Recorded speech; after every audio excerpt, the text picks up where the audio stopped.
दोस्तों, हरियाणा के भिवानी की मनीषा हत्याकांड के बारे में तो आप सभी को पता है। मनीषा का जब दूसरा पोस्टमार्टम रिपोर्ट आया तब पुलिस ने बताया कि मनीषा को किसी ने नहीं मारा है, उसने कीटनाशक दवाई खाकर खुद अपनी जान ली है।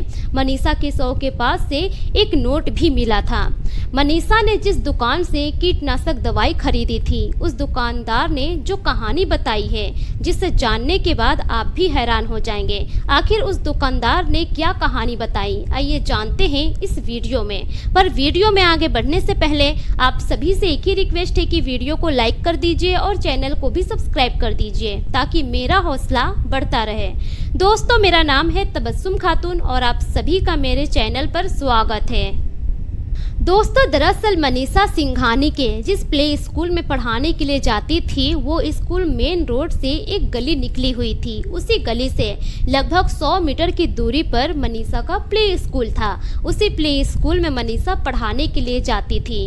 अब बात है 11 अगस्त की। 11 अगस्त की दोपहर को 1:58 में मनीषा प्ले स्कूल से निकलती है और वो अपने पिता को पहले ही फ़ोन कर चुकी थी कि वो आइडियल कॉलेज जाएगी एडमिशन लेने के लिए। लेकिन जब मनीषा वहां से निकलती है तो वही रास्ते में एक कीटनाशक का दुकान था। उसी कीटनाशक की दुकान में जाती है मनीषा और कहती है कि अंकल जी, मोनो स्प्रे है क्या?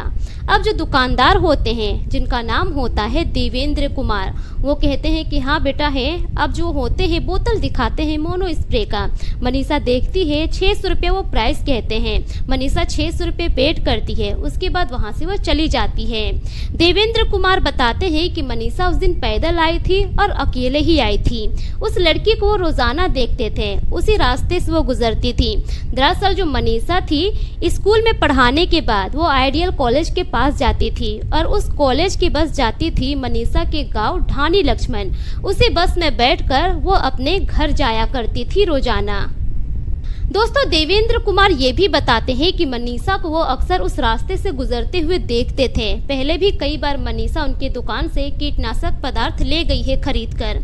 उनको अच्छे से पता था कि मनीषा एक किसान की बेटी है और वो ये भी जानते थे कि फिलहाल तो अभी कपास, ग्वार और मूंग का सीजन चल रहा है, तो खेतों में पटाने के लिए उसके परिवार वालों ने ही मंगाया होगा। इस बारे में वो ज्यादा ध्यान नहीं देते हैं। मनीषा लेकर चली जाती है, लेकिन उसके बाद मनीषा कहाँ जाती है, उसके साथ क्या होता है, वो उनको कुछ भी पता नहीं। जब 14 तारीख को उनकी दुकान में पुलिस की टीम आती है पूछने के लिए, और जब पुलिस की टीम बताती है कि उस लड़की के साथ ऐसा ऐसा कांड हो गया है, लड़की की डेड बॉडी मिली है सिंघानी के ही एक खेत में, तब उनके पैरों तले जमीन खिसक जाती है। वो कभी सपने में भी नहीं सोचे थे कि उस लड़की के साथ ऐसा कुछ भी हो सकता है। अब जब 14 तारीख को पुलिस की टीम आती है कीटनाशक की दुकान पर और देवेंद्र कुमार से पूछताछ करती है। अब पूछताछ के दौरान देवेंद्र कुमार भी यही कहता है कि नहीं, उस लड़की के साथ और दूसरा कोई नहीं था। वो लड़की पैदल आई थी, अकेले आई थी। उसने मुझसे मोनो स्प्रे मांगा, मैंने दिया और उस लड़की ने 600 रुपये भी पेड किए। उसके बाद वो लड़की चली गई। मैं उस लड़की को हमेशा से देखता था, वो इसी रास्ते से हमेशा गुजरा करती थी। आइडियल कॉलेज के पास जाती थी, वहाँ से वो बस पकड़कर अपने गांव चली जाती थी।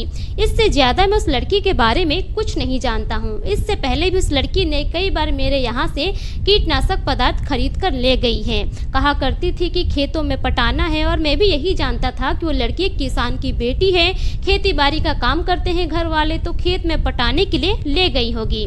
लेकिन उसके बाद वो लड़की कहाँ गई, उसके साथ क्या हुआ, मुझे कुछ नहीं पता।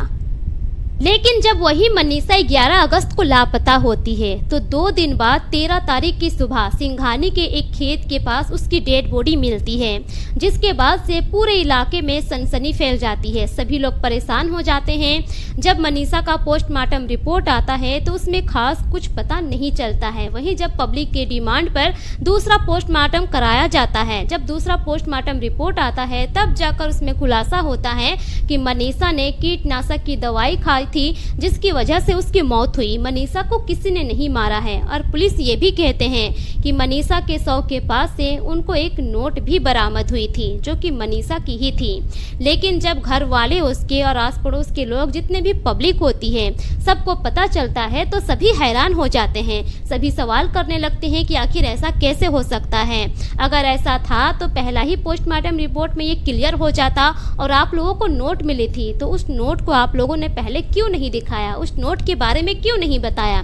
तब जाकर पुलिस की टीम कहती है कि दरअसल हम अच्छे से जांच करना चाहते थे क्योंकि मनीषा के गले में घाव था। हम अच्छे से जांच पड़ताल करना चाहते थे कि आखिर मनीषा के साथ हुआ क्या है।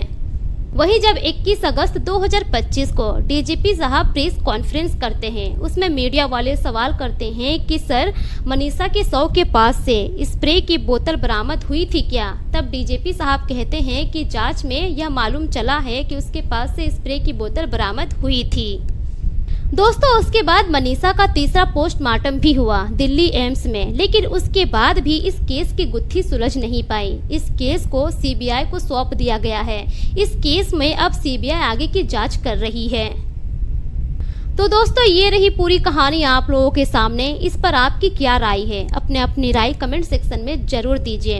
इस घटना को सुनाने का मकसद किसी के भी भावनाओं को ठेस पहुंचाना नहीं है, बल्कि मेरा मकसद आप सभी को सतर्क करना है, जागरूक करना है, ताकि आप अपना और अपने परिवार का ख्याल रख सकें। दोस्तों मिलेंगे फिर एक नई वीडियो के साथ, तब तक के लिए शुक्रिया। जय हिंद।